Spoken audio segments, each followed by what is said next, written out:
அஸ்ஸலாம் அலைக்கும் வரஹ்மத்துல்லாஹி பரகாத்துஹு. இது உங்கள் இஸ்லாம் ஆஃப் யூனிட்டி சேனல். இந்த சேனலில் நம்ம தாமதம் செய்யாமல் செய்ய வேண்டிய 6 விஷயங்கள் என்னங்கிறத நபி ஸல்லல்லாஹு அலைஹி வஸல்லம் அவர்களின் மருமகன் அலி ரலியல்லாஹு அன்ஹு அவர் அறிவிச்சிருக்காங்க. அது என்னென்ன விஷயங்கிறது இன்ஷா அல்லாஹ் நம்ம தெரிஞ்சுக்கலாம். அதாவது கேட்டிங்கன்னா, அல்லாஹ்வோட தூதர் எப்பயுமே நல்ல விஷயங்களை தான் நமக்கு சொல்லி கொடுத்துருக்காங்க. அதே மாதிரி சஹாபாக்களும் அவங்க பின்னுக்கு வர்றவங்க நிறைய விஷயங்களை கேட்டு தெரிஞ்சுக்கிறணும், பயன்பெறணுங்கிற விஷயத்தில் நிறைய ஹதீஸ்களை அறிவிச்சிருக்காங்க. அதில் அவரோட மருமகன் அன்னை பாத்திமா ரலியல்லாஹு அன்ஹா அவர்கள் கணவரான அலி ரலியல்லாஹு அன்ஹு அவர்கள் இந்த 6 விஷயத்தை அறிவிக்கிறாங்க. அது என்னென்ன விஷயங்கிறத நம்ம ஒன்றொன்னா தெரிஞ்சுக்கலாம். முதலாவது அவங்க சொல்கிறாங்க, ஒரு மனிதன் தொழுகை நேரம் வந்தால் தொழுகுவதில் தாமதம் செய்யக்கூடாது அப்படின்னு சொன்னாங்க. ஏன் அப்படி சொல்கிறாங்கன்னு கேட்டிங்கன்னா, அல்லாஹ்வோட தூதர், அதாவது அல்லாஹ்வோட அழைப்பாளர், அதாவது வாங்க சொல்லி தொழுகைக்காக அழைக்கிறார். நம்ம என்ன செய்கிறோம், நமக்கு அந்த நேரத்தில் நம்ம தொழுகாமல், பெண்களாக இருக்கட்டும் ஆண்களாக இருக்கட்டும், ஆண்கள் பள்ளிவாசலில் போய் அல்லாஹ் பாதுகாத்த மக்களை தவிர நிறைய பேர் தொழுகிறாங்க. பெண்கள் நம்ம என்ன செய்கிறோம், எல்லா வேலைகளையும் முடித்து விட்டு நிதானமாக தொழுகிறோம். அப்படி தொழுகக்கூடாது. தொழுகையில் அசால்ட்டை செய்பவருக்கு கேடுதான், கவனமற்று இருப்பவருக்கு கேடுதான் அல்லாஹ் தன்னோட திருமறை குரானில் சொல்கிறேன். அப்போ நம்ம என்ன செய்யணும், தொழுகையை நம்ம கரெக்டாக தொழுதுறோம்ல, லேட்டாக தொழுதாலும் நம்ம தொழுதுறோம் அப்படின்னு நினைக்கக்கூடாது. தொழுகையை லேட்டாக அசால்ட்டு செய்து தொழுபவர்களும், அதே மாதிரி கேட்டிங்கன்னா தொழுகையை கலா செய்து, அதாவது இப்போ நமக்கு ஏதோ வேலை காரணமாக இப்போ தூங்கிட்டோம், பிரச்சனை இல்லை, நம்ம வேணுக்குனே தொழுகாமல் இருந்துட்டு அதை இன்னொரு தொழுகையோட சேர்த்து தொழுபவர் பாவத்தின் வாசலுக்கே வந்துவிட்டார் என்று அல்லாஹ்வோட தூதர் நபிகள் நாயகம் ஸல்லல்லாஹு அலைஹி வஸல்லம் கூறுகிறார்கள். முதலாவது ஒரு விஷயம் நம்ம தெரிஞ்சுக்கிறணும். கலா தொழுகை என்றால் என்னன்னு கேட்டிங்கன்னா, ஒரு மனிதர் அந்த தொழுகை நேரத்தை மறந்து விட்டார் அல்லது அந்த நேரத்தில் தூங்கி விட்டார் என்றால் தான் அதை நம்ம கலா செய்து தொழுகணும். தவிர நம்ம நல்ல நிலையில் இருந்துக்கிட்டு வேணுக்குன்னு என்ன செய்யக்கூடாது, தொழுகை இன்னொரு தொழுகையோட சேர்த்து தொழுகக்கூடாது. தொழுகைங்கிறது ஒரு சிறந்த வணக்கமாகும்.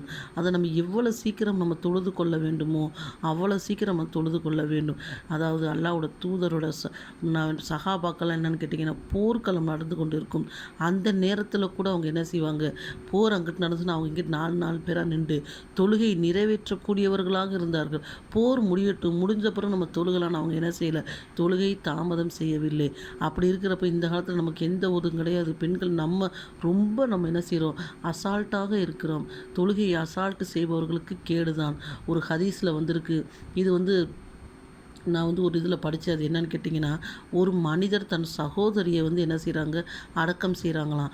அடக்கம் செய்து விட்டு அவர் வீட்டுக்கு வந்துடுறாரு. அப்புறம் பார்த்தா அவரோட பணப்பை அந்த கபரில் விழுந்துருது. அதை எடுப்பதற்காக அவர் போகிறார். அங்கே பார்த்திங்கன்னா நெருப்பு மூட்டப்பட்டுக்கிட்டு இருக்குது. வேகமாக அவரோட தாயிட்ட கேட்குறாங்க, ஏமா அப்படி நான் கண்டேன், அவங்க ஏதாவது பாவம் செஞ்சால சகோதரின்னு சொல்லி அழுது கொண்டே கேட்கும்போது, அந்த பெண் நல்லவள் தான், 5 நேரம் தொழுகக்கூடியவள் எல்லாம் செய்தாள், ஏன் அப்படி இருக்குன்னு கேட்டப்ப தொழுகை என்ன செய்வாங்களாம், அந்த பெண்மணி அசால்ட்டாக தொழுவார்களாம். இன்னும் நேரம் இருக்குல்ல, நம்ம அப்போ தொழுதுக்கலாம் இப்போ தொழுதுக்கலான்னு தொழுகை அசால்ட்டு செய்பவருக்கும் கபரில் என்ன செய்யுது, தண்டனை இருக்க தான் செய்யுது. அதனால் எவ்வளோ சீக்கிரம் நம்ம தொழுகைகளை இப்போ லுகருக்கு 12:15 சொன்னால் நம்ம என்ன செய்கிறோம், 2:30 மணி 3 மணி எல்லா வேலைகளையும் முடித்து நம்ம தொழுதுறோம்னு நினைக்கிறோம். அப்படி இல்லை, நம்ம எவ்வளோ சீக்கிரம் வேலைகளை முடித்து கொண்டு தொழுதுட்டு கூட நம்ம என்ன செய்யலாம், வேலை செய்யக்கூடியவர்களாக இருக்கலாம். ஒவ்வொரு தொழுகைக்கும் ஒவ்வொரு சிறப்பை அல்லாஹ்வின் தூதர் சொன்னாங்க. காலையில் பஜர் தொழுகையில் சுன்னத்து 2 ரக்காத், இந்த உலகத்தில் உள்ளது சிறந்ததும் சொன்னாங்க. 2வது சொன்னாங்க, யார் பஜர் தொழுகையை தொழுகிறார்களோ அந்த நேரத்தில் தொழுகிறவங்களுக்கு என்னோட உம்மத்துக்கு அல்லாஹ் பரக்கத் செய்கின்றான். பஜர் தொழுகை தொழுகிறவர்கள் அல்லாஹ்வோட பொறுப்பில் வந்துட்டாங்கன்னு நபி ஸல்லல்லாஹு அலைஹி வஸல்லம் கூறினார்கள். லுகர் தொழுகை யார் ஆண்கள் ஜமாத்தாக தொழுகிறார்களோ அவர்கள் உம்ரா ஹஜ் செய்த நன்மை பெற்றுவிடுகிறார்கள் கூறினார்கள்.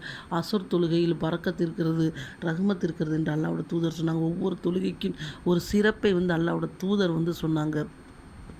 அப்போ தொழுகையை நம்ம என்ன செய்யணும், விரைவாக தொழுது கொள்ளணும்.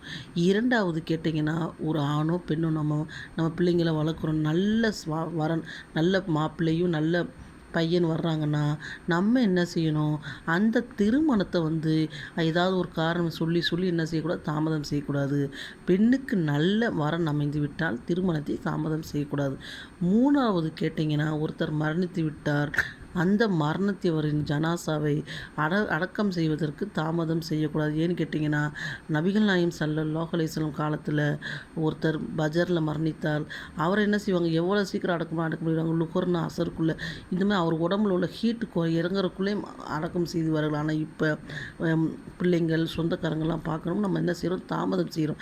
அப்படி தாமதம் செய்ய செய்ய அந்த ஜனாசாக்குத்தான் என்ன செய்கிறது, வேதனைகளும் அதாபுகளும் வந்து கொண்டே இருக்கிறது. அதனால் ஒருத்தர் மரணித்து விட்டால் அவர் மரணித்தவரை எவ்வளவு சீக்கிரம் அடக்கம் செய்ய முடியுமோ அடக்கம் செய்து விட வேண்டும். நான்காவது கேட்டிங்கன்னா, வீட்டுக்கு விருந்தாடி வர்றாங்க.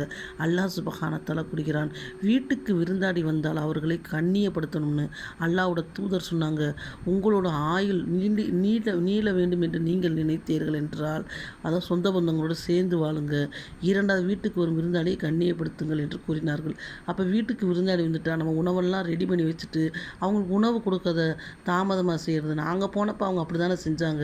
ஏதாவது நம்ம மனதில் வைத்துக்கொண்டு ஏதாவது ஒரு காரணத்தை கொண்டு தாமதம் செய்யக்கூடாது. உணவு தயாரிவிட்டால் விருந்து கொடுப்பதை நம்ம தாமதம் செய்யக்கூடாது. நபிகள் நாயகம் ஸல்லல்லாஹு அலைஹி வஸல்லம் காலத்தில் பார்த்திங்கன்னா, நபி ஸல்லல்லாஹு அலைஹி வஸல்லம் பார்ப்பதற்கு நிறைய பேர் வருவாங்க. அப்போ வந்தாங்கன்னா அல்லாஹ்வோட தூதர் என்ன செய்வாங்க, அவங்களை கண்ணியப்படுத்தி விருந்தாடி என்ன செய்வாங்க, தன்னோட வீட்டில் தங்க வைப்பாங்க. தன்னிடம் எதுவும் உணவு இல்லை என்றால் சஹாபாக்களிடம் என்ன செய்வார்கள், இவரை நீங்கள் கூட்டு போய் நல்லபடியாக உணவு கொடுத்து பராமரிங்கள் என்று சொல்லுவார்கள். ஒரு முறை பார்த்திங்கன்னா, ஒரு சஹாபிட்ட அல்லாஹ்வோட தூதர் ஒரு மனிதரை அனுப்புகிறாங்க. அவர் என்ன செய்கிறார், நான் இவரை பார்த்துக்கிறேன் என்று கூட்டு போகிறார். வீட்டுக்கு போய் கேட்டால் மனைவி கூறுகிறார்கள், பிள்ளைக்கு மட்டும்தான் சாப்பாடு இருக்கிறது, வேறு யாருக்கும் சாப்பாடு இல்லை என்று கூறியவுடன் அந்த சஹாபி கூறுறாங்க, சாப்பாடை நீ கொண்டு வைத்தவுடன் விளக்கி நான் அணைத்து விடுகிறேன். நான் சாப்பிடுவது போல் என்ன செய்கிறேன், செய்கிறேன், அவருக்கு இருந்ததை கொடுத்து விடலாம் என்று என்ன செஞ்சாங்க, அந்த சாப்பாடை வந்த விருந்தாடிக்கு கொடுத்துட்டு அன்று முழுவதும் கணவன் மனைவி பிள்ளை 3 பேரும் என்ன செஞ்சாங்க, பசியிலே படுத்திருந்தாங்களாம். இதை பற்றி அப்புறம் அந்த அளவுக்கு விருந்தாடி அவங்க கண்ணியப்படுத்தியிருக்காங்க. இதை மறுநாள் அல்லாஹ்வோட தூதர் அந்த சஹாபியை கூப்பிட்டு, நீங்கள் செய்த இந்த செயலை கண்டு அல்லாஹ் சுப்ஹானஹு வ தஆலா மகிழ்ச்சி அடைந்தான் என்று கூறினார்களாம். அப்போ நம்ம வந்த விருந்தாடியை நம்ம என்ன செய்யணும், கண்ணியப்படுத்தக்கூடியவர்களாக இருக்கணும். வீட்டுக்கு விருந்தாடி வந்தால் அவங்க என்ன செய்கிறாங்க, நம்மளோட பாவங்கள், நம்ம செய்த பாவங்கள் எல்லாம் பாவங்கள்லாம் மன்னிக்கப்படுதான். வீட்டுக்கு விருந்தாடி வந்தால் அவங்க நம்ம பாவங்களை எல்லாம் என்ன செய்கிறாங்களா, எடுத்து செய்கிறாங்களாம். அப்போ வீட்டுக்கு ஒருத்தர் விருந்தாடி வந்தால் அவர்களை உபசரிப்பதும் கண்ணியப்படுத்துவதும் 3 நாள் நம்ம என்ன செய்யலாம், அவங்கள நல்ல விருந்தை கொடுத்து கண்ணியப்படுத்தலாம். அதற்கு மேல் இருந்தால் நம் சக்திக்கு தகுந்த மாதிரி உணவை கொடுத்து அவர்களை என்ன செய்யணும், பராமரிக்கணும். அல்லாஹ்வோட தூதர்கிட்ட பார்த்திங்கன்னா நிறைய பேர் என்ன செய்வாங்க, தங்கக்கூடியவர்களாக இருந்தார்கள். ஒரு யூதர் மனிதர் என்ன செய்தார், நபி ஸல்லல்லாஹு அலைஹி வஸல்லம் அவர்கள் வீட்டில் தங்கியிருந்தார். அவருக்கு என்ன பார்த்திங்கன்னா உணவு கொடுத்து நபி ஸல்லல்லாஹு அலைஹி வஸல்லம் அவர்கள் படுக்க வைத்திருந்தார்கள். அவருக்கு அன்று வயிறு சரியில்லாதனால் என்ன கேட்டிங்கன்னா லூஸ் மோஷனாக போனனால அவர் என்ன செஞ்சார், அதை அவர் படுத்திருந்த விரிப்புகள் எல்லாம் இதாகிவிட்டதுன்னா அசுத்தமாகிவிட்டது. அவர் என்ன செய்தார், இதை பார்த்தால் அவர் வைவார், நபிகள் நாயகம் ஸல்லல்லாஹு அலைஹி வஸல்லம் வைவார்கள் என்று என்ன சொல்லாமல் கொள்ளாமல் போய்விட்டார். ஆனால் அவருடைய வாள் அந்த இடத்துல இருந்தனால அது தேவைப்பட்டதால் அது எடுக்க வந்தப்போ அவர் அசுத்தமாக்கி அந்த விரிப்பை நபி ஸல்லல்லாஹு அலைஹி வஸல்லம் கழுவி கொண்டிருப்பதை பார்த்து அவர்கள் மிகவும் வருத்தப்பட்டார்கள். உடனே நபி ஸல்லல்லாஹு அலைஹி வஸல்லம் எதுவும் கோவப்படாமல், ஏன் நீங்கள் என்கிட்ட ஒரு வார்த்தை சொல்லாமல் போயிட்டீங்க அப்படின்னு சொல்லி தான் சொன்னாங்க. உடனே அவர் என்ன செஞ்சார், இப்படி ஒரு நல்ல மனிதரா அப்படி என்று இஸ்லாத்தை தழுவிட்டார். அப்போ ஒரு விருந்தாடிகளை, சொந்த பந்தங்களை கண்ணியப்படுத்துவதும் அவர்களை என்ன செய்யணும், வரவேற்பதுமா நம்ம இருக்கணும். அவங்க வந்தால் நம்ம எப்போ அவங்கள வீட்டை விட்டு அனுப்பிவிட வேண்டும், எப்படி அவர்களை தள்ளிவிட வேண்டும், எப்படி நம்ம நினைக்கக்கூடாது. அல்லாஹ் சுப்ஹானஹு வந்த விருந்தாடிகளும் என்ன செய்யணும், இருப்பவர்களுக்கு ஒத்தாசையாக சிறு சிறு வேலைகளை செய்ய வேண்டும், ஒன்றுக்கொன்று ஒத்தாசையாக இருக்க வேண்டும். அப்படி என்றால் பிரச்சனைகள் வராது. அப்போ இந்த விஷயத்தை நம்ம என்ன செய்யணும், வந்த விருந்தாடிகளை நம்ம கண்ணியப்படுத்தக்கூடியவர்களாக இருக்கிற. 4வதாக 5வது விஷயம் என்னன்னு கேட்டிங்கன்னா, ஒருத்தர்கிட்ட நம்ம கடன் வாங்கியிருக்கோம். மனிதனாக பிறந்த எல்லாருமே ஏதாவது ஒரு சூழ்நிலைக்கு நம்ம கடன் வாங்க வேண்டிய சூழ்நிலை இருக்குது. ஆனால் அந்த கடனை நம்ம சொன்ன குறிப்பிட்ட நாள்லையோ எவ்வளோ சீக்கிரம் நம்ம கடனை அடைக்க முடியுமோ அடைத்து விட வேண்டும், தாமதம் செய்யக்கூடாது. ஏன்னு கேட்டிங்கன்னா, அல்லாஹ்வோட தூதர் கூறினார்கள், எந்த ஒரு மனிதன் கடன் வாங்கி மரணிக்கிறாரோ அவர் சொர்க்கம் செல்ல முடியாது என்று கூறினார்கள். நபி ஸல்லல்லாஹு அலைஹி வஸல்லம் அவரிடம் ஏதாவது ஜனாசா வந்தால் கேட்பார்கள், இவருக்கு கடன் இருக்கிறதா? ஆம் என்று கூறினார். இவர் கடனை யாராவது பொறுப்பேற்றுக் கொள்கிறீர்களா என்று கேட்பார்கள். யாராவது பொறுப்பேற்றுக்கொண்டால் என்ன செய்வாங்க, ஜனாசா தொழுகை தொழுக வைப்பார்கள். தன்னிடம் வசதி இருந்தால் அந்த கடனை அவர்கள் ஏற்றுக்கொள்வார்கள். இல்லை என்றால் உன் சகோதரர்கள் நீங்களே ஜனாசா தொழுகை தொழுது வைத்துக் கொள்ளுங்கள் என்று அல்லாஹ்வோட தூதர் கூறினார்கள். அதாவது கடனில் 2 வகை இருக்குது. கடன் வாங்கிறப்ப நம்ம கொடுக்கணும்னு நியத்திலே இருப்போம். ஆனால் நமக்கு பொருளாதார வசதி இல்லை, நம்ம என்ன செய்யலாம், அந்த கடனை நம்மளால் அடைக்க முடியல. அப்படிங்கிற பட்சத்தில் அல்லாஹ் சுப்ஹானஹு நமக்கு பொறுப்பேற்றுக் கொள்கிறான். 2வது, கடன் வாங்குறப்பே இவர் நமக்கு எவ்வளோ லேட்டாக கொடுத்தாரோ அதே மாதிரி நம்ம தாமதம் செய்ய வேண்டும் சொல்லி நினைத்து அந்த கடனை ரொம்ப தாமதமாக இழுத்து அவருக்கு வெறுப்பு ஏற்ற அளவுக்கு என்ன செய்கிறது, கடனை ரொம்ப அசால்ட்டாக என்ன செய்கிறது, திருப்பி கொடுக்கக்கூடாதுங்கிற நியத்திலே மரணிக்கிறவர். இப்படி 2 வகை இருக்குது. அப்போ நம்ம கடன் வாங்கிட்டோம் அவர்கிட்ட, நம்ம எவ்வளோ சீக்கிரம் அந்த கடனை அடைக்க முடியுமோ அவ்வளோ சீக்கிரம், அது 1,00,000 தான்னு கிடையாது, 50,000 தான் கிடையாது, ஒரு ரூ. 1000 2000 ஸோ ஒரு ரூ. 100 50 வாங்கினாலும் கடன் தான். அந்த கடனை நம்ம ஞாபகம் வைத்து என்ன செய்யணும், கொடுத்து விட வேண்டும். இல்லை என்றால் மறுமை நாளில் கடன் கொடுத்தவர் அல்லாவிடம், யா அல்லாஹ் இவர் என்னிடம் உலகத்தில் வாங்குறப்ப கடன் வாங்கியிருந்தார், திருப்பி தரவில்லை என்றால் அன்று கொடுப்பதற்கு நம்மிடம் எதுவும் காசு பணம் இருக்காது. நம் நன்மைகளை தான் அல்லாஹ் சுப்ஹானஹு வ தஆலா அவருக்கு கொடுக்கக்கூடியவனாக இருப்பான். மறுமை நாளில் ஒரு நன்மை கிடைக்கிறது மிக கஷ்டம். அதனால் நம்ம இந்த உலகத்தில் வாழ்கிறப்பவே நம்ம யார்கிட்ட கடன் வாங்கியிருக்கோம், எவ்வளோ கடன் வாங்கியிருக்கோன்னு ஒரு நோட்டு போட்டு எழுதி நம்ம யாருக்கு கொடுத்துருக்கோங்கிறத எழுதி வச்சுட்டு போனோம்னா நமக்கு பின்னுக்கு நம்ம சந்ததியர் கூட அந்த கடனை அடைப்பதற்கு என்ன செய்வாங்க, முயற்சி செய்து அந்த கடனை அடைப்பார்கள். அதனால் கடன் கொடுக்குற விஷயத்துல நம்ம என்ன செய்யக்கூடாது, தாமதம் செய்யக்கூடாது. 6வது என்ன விஷயம்னு கேட்டிங்கன்னா, ஒரு மனிதர் தப்பு நம்ம செய்கிறோம். மனிதராக பிறந்த அனைவருமே கண்டிப்பாக தவறு செய்வார்கள். மலக்குமார்கள் தான் தவறுகள் செய்ய மாட்டார். அல்லாஹ் சுப்ஹானஹு வ தஆலா கூறினார், எந்த மனிதனும் தவறு செய்யாமல் இருப்பதில்லை. தன் தவறை உணர்ந்து பாவ மன்னிப்பு செய்கிறானே அவன்தான் சிறந்தவன் என்று கூறினார்கள். அப்போ நம்ம ஏதாச்சும் ஒரு தப்பு செஞ்சுட்டோம், நமக்கே அது தப்புன்னு தெரியுது, உடனே அல்லாஹ்விடத்தை 2 கரங்களை ஏந்தி, யா அல்லாஹ் நான் இவ்வாறு தவறு செய்து விட்டு இந்த தவறுலேருந்து என்னை காப்பாற்று, இனிமேல் இந்த தவறுலேருந்து என்னை பண்ணிப்பாயணும். உடனே நம்ம பாவ மன்னிப்பு தௌபா செய்ய வேண்டும், தாமதமே செய்யக்கூடாது. ஒரு முறை ஒரு மனிதர் வாழ்ந்தார். அவர் என்ன செஞ்சார் கேட்டிங்கன்னா, 99 கொலைகளை செய்து விட்டார். அவர் என்ன செஞ்சார்னா, ஒரு பாதிரியார்ட்ட போகிறாரு, இப்படி நான் 99 கொலைகளை செய்து விட்டேன், நான் எனக்கு ஏதாவது பாவ மன்னிப்பு இருக்கான்னு கேட்டேன். அவர் கோவத்தில், நீங்கள் இவ்வளோ கொலை செய்திருக்கிறீர்கள், உங்களுக்கு பாவ மன்னிப்பே இல்லை என்று சொன்ன அவரையும் சேர்த்து கொண்டு விட்டார். 100 ஆகிவிட்டது.